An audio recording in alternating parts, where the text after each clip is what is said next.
Hello everyone! So for today's video kay mga ligo na patakarog dagat kay taon-taon na jud ta wala kaligog dagat no. So naata karon din higihapon sa bangkal and muni ang ato ang pamahaw bingka kay wala pa man ta kaluto sa atong food. So bingka lang sa. So muna diha nagkaon-kaon lang sa tarihag bingka while ga prepare sa food nga kinilaw ug mga sinuba. Oh, muna siya guys. So, nadiri akong pag-umangkon, si Jenna from Tacloban City. Diri man na siya nag-New Year sa Villaba. So, kaon po siya bingka. Tag-usa mi ka bingka. Ang anak kong manghod usawa siya bingka. Si mama ga-prepare na siya din haaog ka ng sugbaunon. And of course, dili pwede mawala ang sunscreen niya.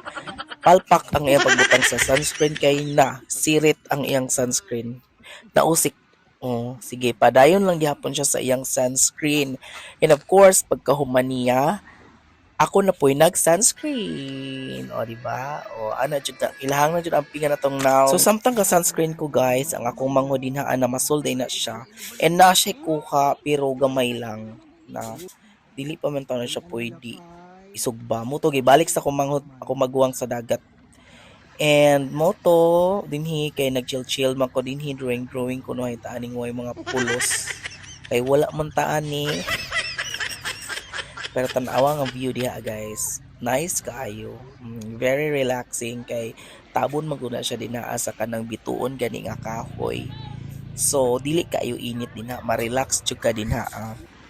Muni siya ang view kapag aya-ay siya. Ibig sabihin dili kaayo siya taob. So, nagpadayon gyapon siya sa iyang pagpamasol din no?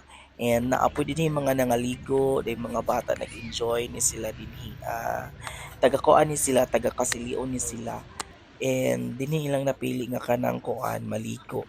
So, daghan-daghan jud ni sila guys kay tan-awa sa layo. Mga bata na siya. So, grabe ka relaxing dinhi kay kuan man gud niya dili init. So, moto na malhin mi og baliti. Ang ako manghod nakakuha na po siya isda. Wa ko kailang yun sa ning isda pero ingon ako maguwang bantol ko nga nani. Pero mura man siya delikado nga isda kay kanang tunokon man siya ba. So careful lang jud ani ang pagkuha. Grabe ini mamasol siya makakuha jud siya. Ako namasol ko sa una bisag kami nagkuyog mi. Wa jud ko kakuha bisag kausa. Tanawa. Oh. Usa pa nga ning isda oy mubukad man. Ako pa jud ba banto lagi ka ni or is this batuon sa ba. So mauto guys, tara gisodang bawnanan kay basig makatunok siya. So maura to tong vlog for today. Thank you so much. Bye.